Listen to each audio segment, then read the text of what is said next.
Welcome back to the IGF studio here on the sidelines of the India Global Forum UAE Week, which of course has been running all week here in Dubai. And today we are here live from the Taj Dubai on the Palm, in fact.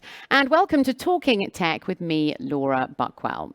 Well, off the back of climate change, inflation and an increase in population, which actually reached 8 billion people recently, the number of people facing acute food insecurity worldwide has now almost doubled. So, is tech the answer to climate change and the food crisis?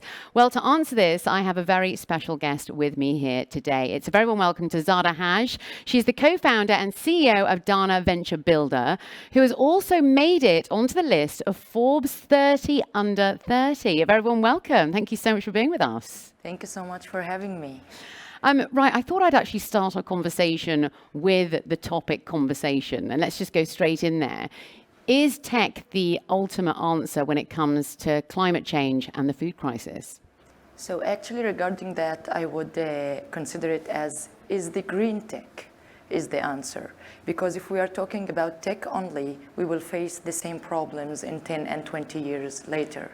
But if we focus on green tech, on sustainable technologies, then I think, yes, it's the answer.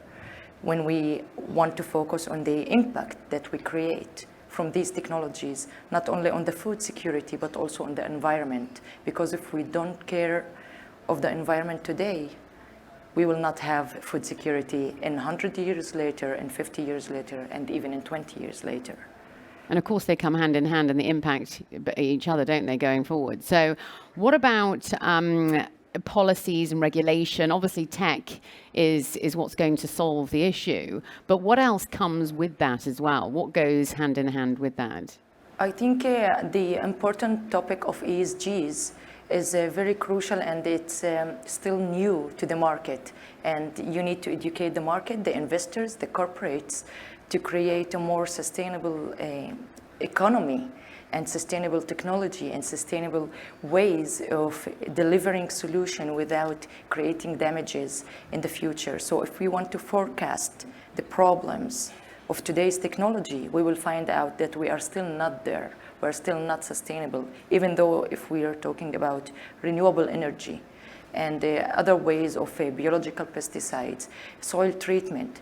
Do we question ourselves how this current technology that is solving the current problems will create future problems?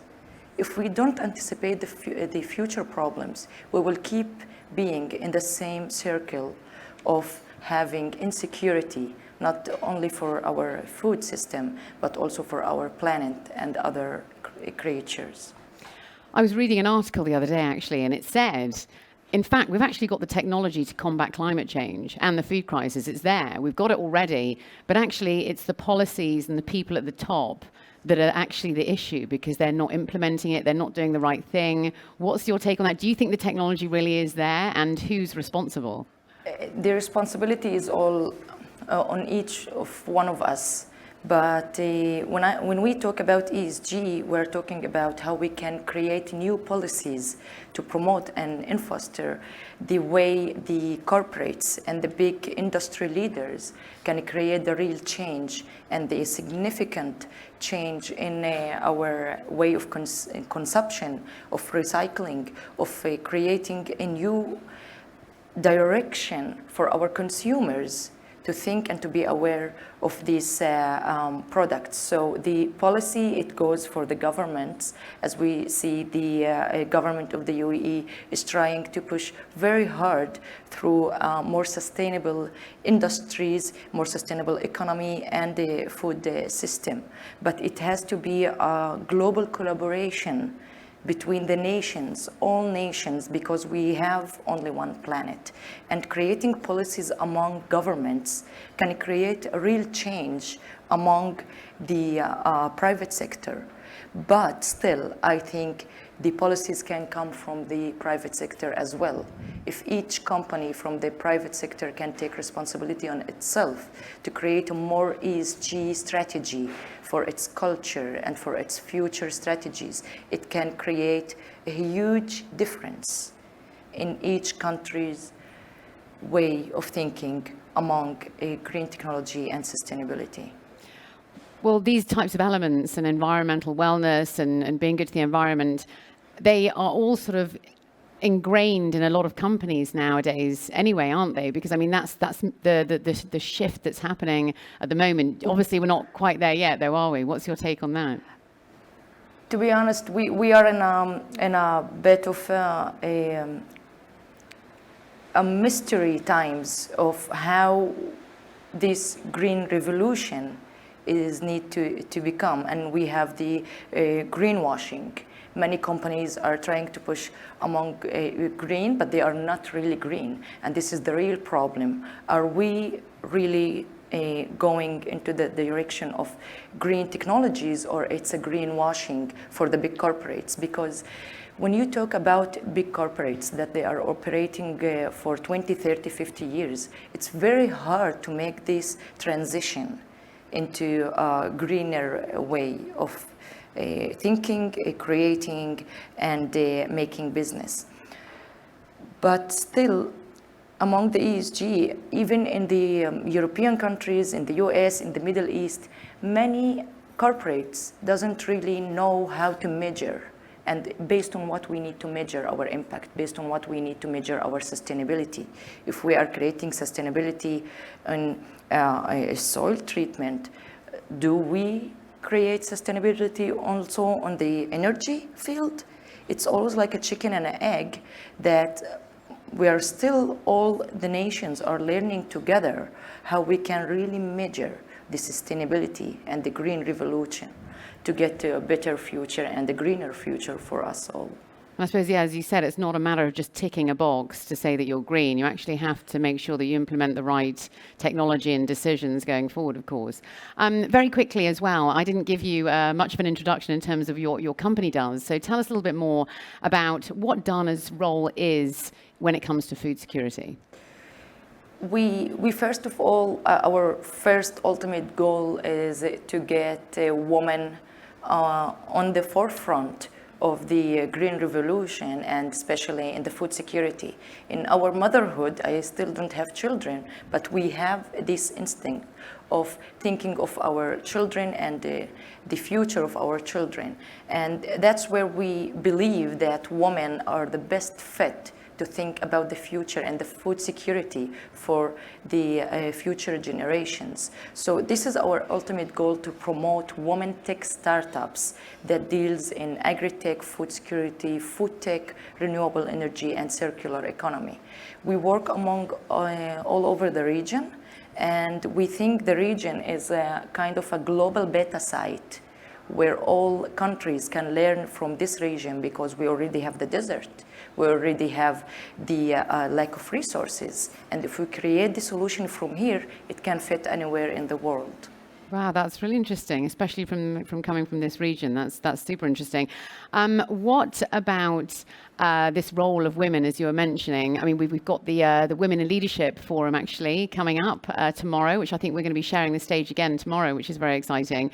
Tell us a little bit more about the biggest concerns then around food security within the MENA region. As we all know, the global warming is getting to each of our house and tables, and it will hit us all eventually. But the most affected regions is our region, is the MENA region, is the deserts in our region, and the cities like Dubai. Unfortunately, it will be inhabited if we don't create a better solution today. So the creation of sustainable technologies, green technologies, can really save many lives. I'm talking about millions of lives of people in Africa, in even here in the GCC, that can really get to a place where you can have the food security on the one hand, but you still can imagine that there is a real future. It can get to an illusion in somehow, if you want to think only about today and then only about our region. In the future, we might face a deeper and a more significant problem And the role of our region to save our food security is saving millions of lives. And our region will be the one of the most affected regions from the global warming. So the food security needs to be tackled from a green way and a sustainable way, but also equality, because women and children will pay the highest prices for food insecurity in our region. Let's move on to impact investing. For those who might not know exactly what it is, tell us more about what impact investing is and some of the misconceptions around it as well. Absolutely, it's my favorite topic, impact investing. Actually, impact investing is to invest while you are measuring also your ROI, return on investment, but as well as I call it, return on impact. So we need to think of, if I want to make 10x million dollars on my investment, I need to think of 10x lives I'm saving or feeding or facilitating energy to them, or electricity, or anything else that can promote their lives and give them equal life as others. So impact investing is like a more gray area of investors themselves. Still don't know how to create model of impact investing, because usually people think impact investing is more philanthropy, but no, it's not. It's 1,000, let's say $10 million ROI. It needs to be equal 10 million people has food on their table. This is the formula of impact investing. And in our region, and actually globally, it's only 2% of global investing is deployed for impact investing. Only 2%. It's shame on us as humans. Why is it so low, and why is there so much misconception around it? Because you need to educate the market, which is the most difficult part. When it comes to educate the investors themselves doesn't know how to measure impact.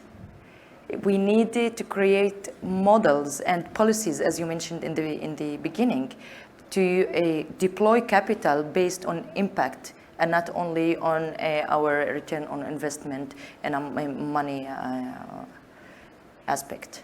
So is impacting investment gaining any sort of traction, though? Is it becoming a bit more popular? What sort of awareness needs to be made off the back of it? So, you know, in my belief, bad things happens, but eventually it might have outcome of good things, which is COVID. What happened with COVID has transformed and led the region to think more forward, sustainable and impact investing models. And this is what's happening. As you see, in last 2 years, there was a huge scale in the impact investing, because people realized if they want to invest their money and only make money of that, they will not have money at all in the future, and not even food on their table in the future. So now what's happening in the region, you are like, or internationally, you're not relevant if you don't invest impact investing or gender lens investing, which is two topics that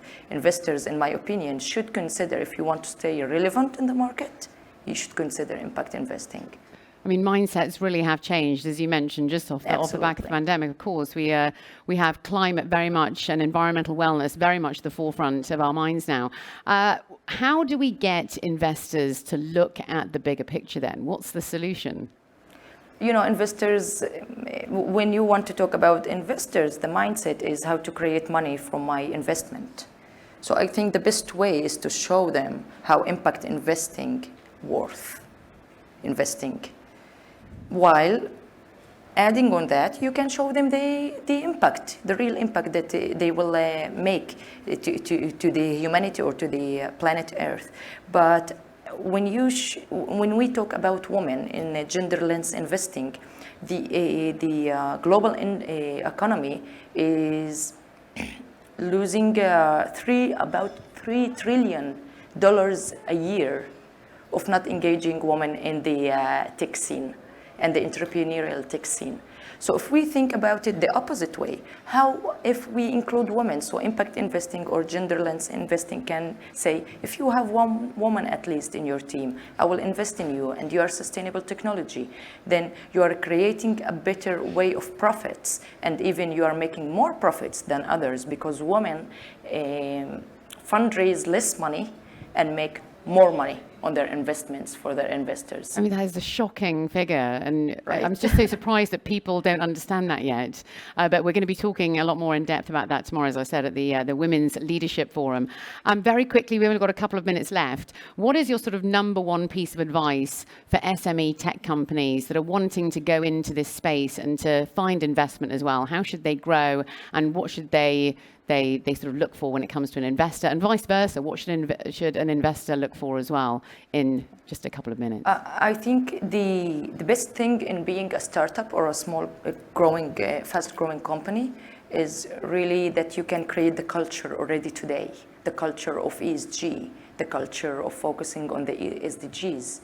And this is my ultimate advice of, as if I were them, I just go and integrate a serious culture of ESG strategy among every employee, not only the senior ones, because it's a mission of each one of us in this planet. Sadly, that is all we've got time for. It's been so wonderful to sit down with you. Thank you so much for sharing with us, and all your knowledge as well. It's been fascinating. Thank you so much. Wonderful to have you here. Thank you. Well, we are going to go into more detail on climate change a little bit later on with Edie Lush, who's coming up later, as I mentioned. However, do not go away, as in just a few moments' time, we will be sitting down with our next guest, Umang Bedi, who's the co-founder of Verse Innovation India, on what's in store for the next year. So please do stay with us.